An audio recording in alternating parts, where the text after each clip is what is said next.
So, if you've spent any time online lately, you've probably seen him. Marcus Aurelius, the Roman emperor who's somehow become a 21st century life coach. Stoicism is absolutely exploding, promising to make you powerful, untouchable. But how does this new viral version of Stoicism actually stack up against the emperor's private diary from almost 2,000 years ago? Let's get into it. And this right here, this pretty much captures the whole conflict in a nutshell. On one side, you've got Marcus Aurelius writing in his private journal about the humility he learned from his father. And on the other, a YouTube title promising to make you silently powerful. This is the clash we're going to be looking at: humility versus dominance. Okay, so to really get why there's such a disconnect, we have to go back to the source. Let's dig into the real story of meditations, because I'm willing to bet its origin is not at all what you think it is. Here is the absolute most important thing to understand. Meditations was never meant for us to read. It was a private journal. These were notes to himself, personal reminders, pep talks, and self-corrections to just stay on the right path. It's not a self-help manual he was trying to sell. It's the deeply personal diary of a man just trying to be a good person. And this quote, it just shows you the whole vibe of the text. This isn't some high and mighty philosopher laying down the law. It's a son reflecting on how grateful he is for his family. He's literally calling his dad the MVP for teaching him that real power isn't about having bodyguards or fancy clothes. It's personal, it's humble, and it's all about relationships. So what was he actually writing about in this secret diary? If it wasn't about becoming silently powerful, what were the big ideas he kept coming back to over and over again for himself? Well, the themes that pop up constantly are all about your inner world and how you treat other people. He's always writing about being grateful, about humility, and about his duty to society. He's constantly reminding himself that what really, truly matters is your inner character, your soul, not all the crazy stuff happening on the outside. And that's really the bottom line. For Aurelius, Stoicism wasn't some strategy to win at life. It was a daily practice for living a good, decent, and calm life, no matter if things were going great or terribly. It was about inner peace, not getting a victory over someone else. All right, so we've seen the original. Now, let's fast forward 2,000 years. What happens when these super private, humble notes get sucked into the whirlwind of the 21st century internet?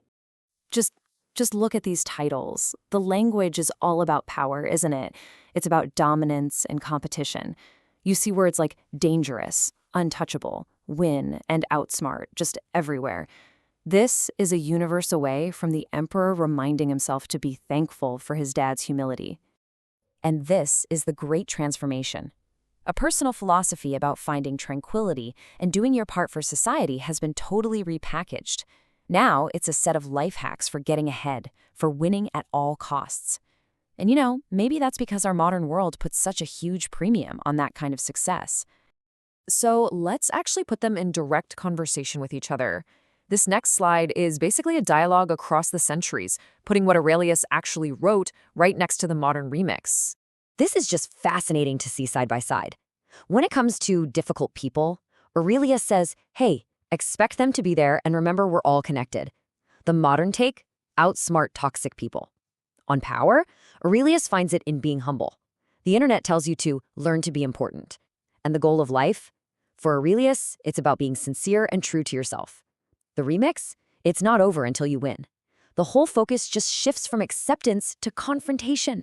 So if the viral version is a remix, what does the original toolkit actually look like? Let's boil down Aurelius's actual advice into a few core principles straight from the man himself. Here it is, the philosophy in action. Number 1, focus on right now. The past is over, the future is a mystery. All you have is the present. 2, accept what you can't change. It's all part of a bigger picture. Fighting it is just a waste of energy. 3, remember you're part of a team, a community. We're here to help each other. And 4, keep your inner self clean. Be honest. That's the real path to a calm life. Which, of course, brings us to the big question. How would the guy who wrote these intensely private notes feel about becoming a viral internet celebrity 2,000 years later? And what's amazing is he kind of gives us the answer. He wrote that he saw fame as totally unpredictable and, in the end, pretty meaningless. For him, the only thing that could truly guide you was philosophy, the daily work of living a good and just life, not what other people thought of you, because that's quickly forgotten. So, we end with this question, one for you to think about. What happens when a personal journey for humility gets turned into a public brand for dominance? The emperor may be gone, but his diary is still here, and it's offering a very, very different kind of strength than the one that's gone viral. Which one you follow? Well, that's up to you.